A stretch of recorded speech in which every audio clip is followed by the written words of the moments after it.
coach put it like this, like they're going to try to bleed you slow, and we just couldn't let them do that. The Wisconsin defense tackled Army's triple option pretty much with ease, thanks to in large part to Leo Chenal, formerly number 45, now 5. He was a monster on the field. Career-high 17 tackles, 2.5 tackles for loss, a sack, and when the Badgers needed a play to swing the momentum and put the Black Knights away, Chenal delivered, forcing a fumble that Keanu Benton recovered, which led to a Graham Mertz touchdown that put the game away. He's nuts. I mean, crazy and really good.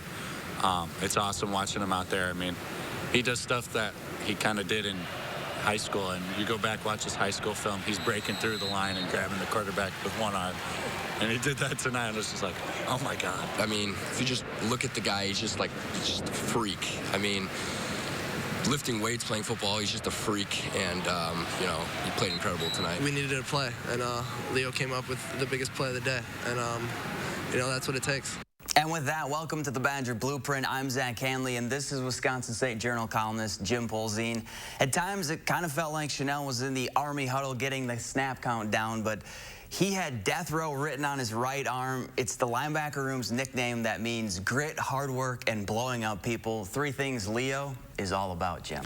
Yeah, he really, you know, we've talked a lot about how this team doesn't have any stars, and I think Leo Chenal has kind of catapulted himself into that position. He was one of the best defensive performances I can remember, and I've been covering this program for over 20 years. He was everywhere and really came up with a big play at a moment. That's the one thing this defense has been lacking to a certain degree is turnovers.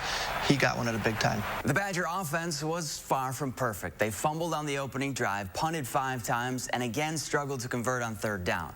The bright spot, though, was the rushing attack. As a unit, Wisconsin ran for nearly 200 yards. Braylon Allen had 108 of those. And even Mertz showed off his wheels, rushing for 2 scores. Dual threat, man. No, I'm kidding. No, we know that people are going to load the box against us, and it's just how can we keep guys honest? Like, for me, it's like you rep all week of carrying out your fakes and all that stuff, so it was cool to see it come into action. I think we put that plan on Friday.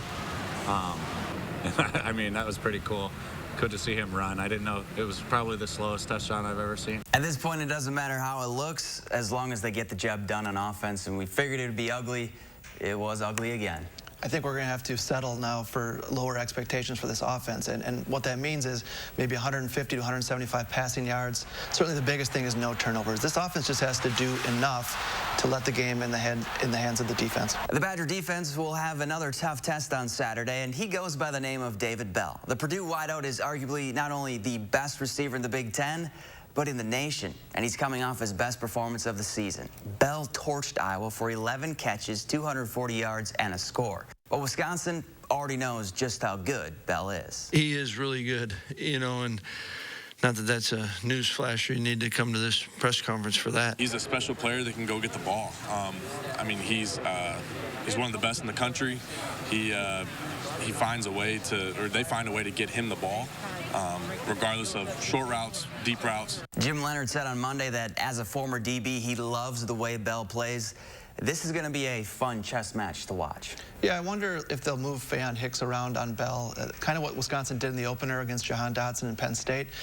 Hicks is certainly up to the task, but really the thing Purdue does is they put him in spots where it's really hard to cover him.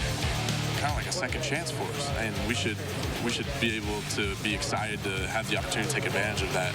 The Big Ten West is still wide open. How the Badgers are handling that second chance at a title. That's next on the Badger Blueprint.